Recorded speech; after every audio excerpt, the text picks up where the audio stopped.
Today we will understand what is the battery and how they work. So first we understand what is the electric current. Battery को पढ़ने से पहले हमें electric current जानना जरूरी है।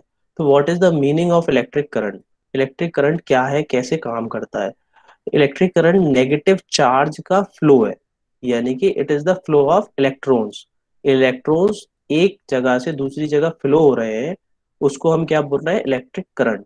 यानी कि अगर मैं ये एक सर्किट ले लूं, ये मैंने एक सर्किट ले ली और इसके यहाँ कोई लोड लगा दूं, तो जो भी इस सर्किट में, इस कंडक्टर के अंदर इलेक्ट्रॉन्स फ्लो होंगे, उसकी वजह से ईएमएफ इंड्यूस होगा, करंट इंड्यूस होगा। ठीक, उसको मैं इलेक्ट्रिक करंट बोलता हूँ। It's the flow of electrons, right. So next is the resistance. Resistance क्या है? Resistance is an electric quality quantity. So electric quantity क्या है? अगर ये कोई कंडक्टर है तो इसके अंदर प्रॉपर्टी है कि ये करंट को फ्लो होने से रोकेगा, करंट को फ्लो होने नहीं देगा। अब ये मैटर डिपेंड करेगा कंडक्टर टू कंडक्टर, एरिया पे डिपेंड करेगा, है ना, कि इसका रेजिस्टेंस कितना है। ज्यादा रेजिस्टेंस हो, ज्यादा एरिया होगा तो रेजिस्टेंस कम होगा, कम एरिया होगा तो रेजिस्टेंस ज्यादा होगा। तो ये अपने अंदर से करंट को फ्लो होने नहीं देना चाहता, उसको हम कहते हैं रेजिस्टेंस। चलिए अब बैटरी के बारे में समझते हैं कि बैटरी क्या है। Battery, if I am talking about the one energy, it's the change one form of energy to the another form. So अगर मैं ये इसकी डेफिनेशन देता हूँ तो बैटरी इसमें फुलफिल नहीं होगी। क्यों फुलफिल नहीं होगी? क्योंकि अगर मैं इंजन की बात करूँ तो इंजन भी यही काम कर रहा है। इंजन क्या काम कर रहा है? ये केमिकल एनर्जी को, हीट एनर्जी को चेंज कर रहा है, किसमें? मैकेनिकल वर्क में। तो यहाँ इंजन फिट हो जाएगा। तो हमें स्पेसिफाई करना पड़ेगा यहाँ पे, ये केमिकल एनर्जी को चेंज कर रहा है इलेक्ट्रिकल एनर्जी। तो what is the battery? Battery is the change the one form to another form which is chemical energy to electrical energy. हमें यह स्पेसिफाई करना पड़ेगा कि केमिकल एनर्जी को इलेक्ट्रिकल एनर्जी में चेंज कर रहा है। अब इसके अंदर केमिकल रिएक्शंस होंगे कुछ, और इलेक्ट्रॉन्स फ्लो करेंगे। ठीक, तो इलेक्ट्रॉन्स फ्लो होने की वजह से हमें इलेक्ट्रिक करंट मिलेगा। कैसे मिलता है वो अभी नेक्स्ट स्लाइड में देखते हैं। Principle of battery operations. अब इसका क्या ऑपरेशन है, ये किस प्रिंसिपल पे काम करता है? ये इलेक्ट्रोलिसिस पे काम करता है। इसका प्रिंसिपल क्या है? इलेक्ट्रोलिसिस।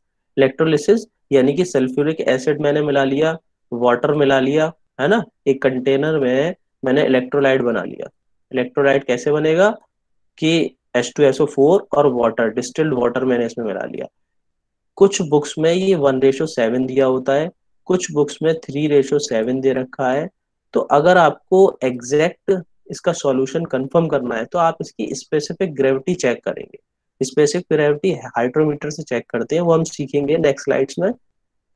ठीक, तो अगर इसमें H2SO4 आपको मिलाना है स्पेसिफिक ग्रेविटी ठीक करने के लिए, अप्रोप्रिएट स्पेसिफिक ग्रेविटी लाने के लिए, रिक्वायर्ड स्पेसिफिक ग्रेविटी लाने के लिए, तो वो मिक्स कर दीजिए। अगर आपको वाटर ऐड करना है तो वाटर ऐड कर दीजिए।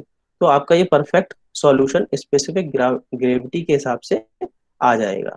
ठीक, तो इस प्रोसेस के दौरान क्या होगा? कुछ इलेक्ट्रॉन्स रिलीज होंगे पॉजिटिव प्लेट से और नेगेटिव प्लेट्स पे जाएंगे, है ना।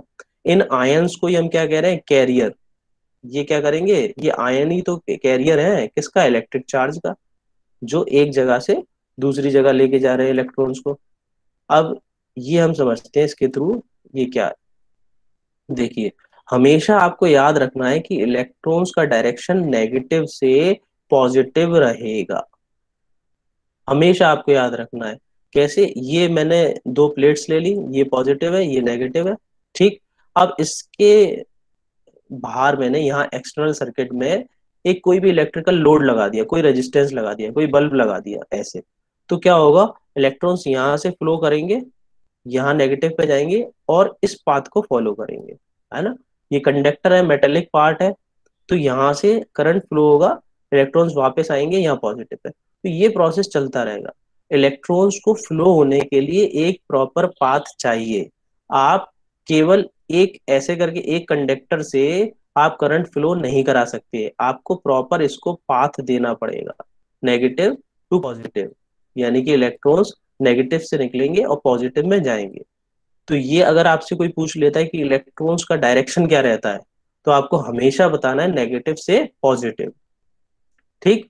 अगर कोई पूछ लेता है कि करंट का डायरेक्शन क्या रहता है, तो करंट का डायरेक्शन इसके विपरीत रहता है, इसके अपोजिट रहता है। अगर करंट की बात करूं तो डायरेक्शन कुछ ऐसे रहेगा, यानी कि पॉजिटिव टू नेगेटिव। ये आपको हमेशा याद रखना है। हम जो आगे पढ़ेंगे लॉज, तो उनमें ये बहुत महत्वपूर्ण होगा। फ्लेमिंग राइट हैंड रूल लगाना है मुझे, तो मुझे करंट का डायरेक्शन पता होना चाहिए। स्क्रू रूल लगाना है तो करंट का डायरेक्शन पता होना चाहिए। ठीक।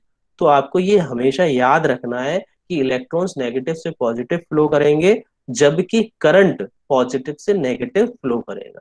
ठीक। अब चलिए हम इसके रिएक्शन की बात करते हैं कि इसमें रिएक्शन क्या हो रहा है, कैसे होता है।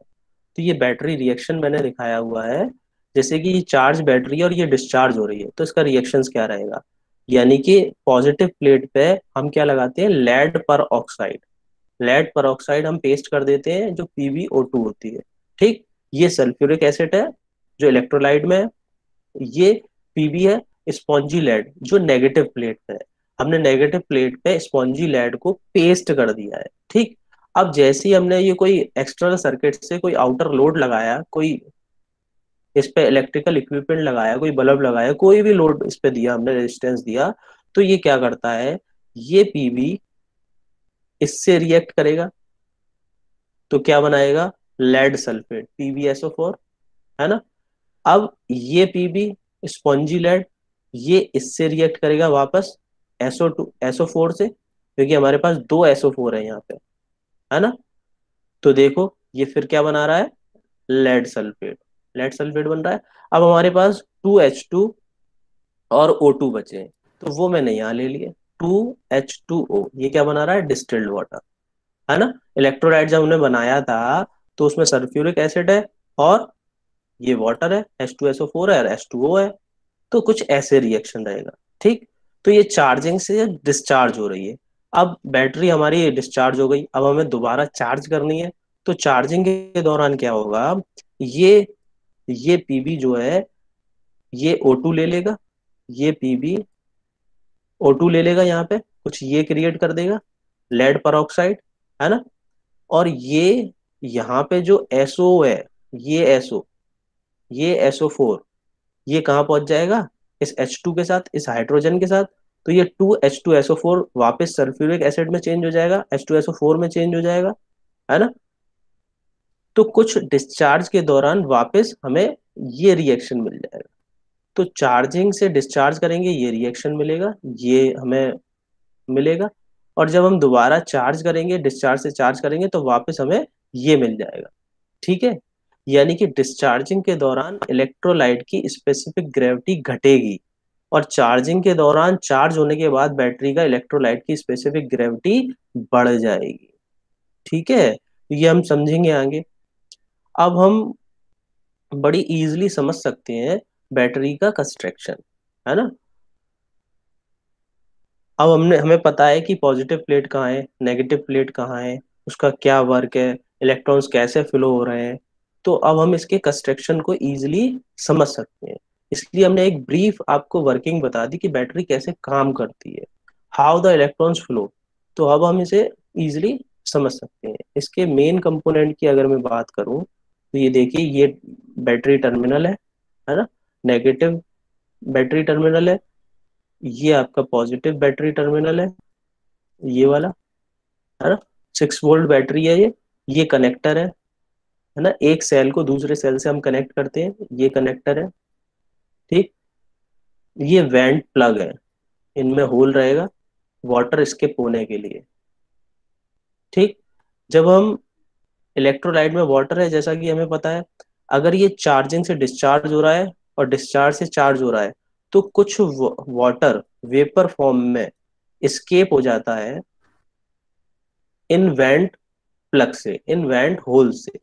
ठीक है। इस वेंट प्लग में होल्स होते हैं, तो यहाँ से वाटर स्केप हो जाता है। अब वाटर वेपर फॉर्म में बाहर जब एनवायरनमेंट में चला जाता है, तो हमें वापस डिस्टिल वाटर इसमें डालना पड़ता है टॉप अप करने के लिए, इलेक्ट्रोलाइट की ग्रेविटी को सही करने के लिए, स्पेसिफिक ग्रेविटी को ठीक करने के लिए। तो इसलिए हमें समय समय पर बैटरी के अंदर डिस्टिल्ड वाटर डालना पड़ता है। अब इसमें अगर आपका कोई भी डाउट है तो आप पूछ सकते हैं, फिर उसके बाद हम नेक्स्ट आगे चलते हैं।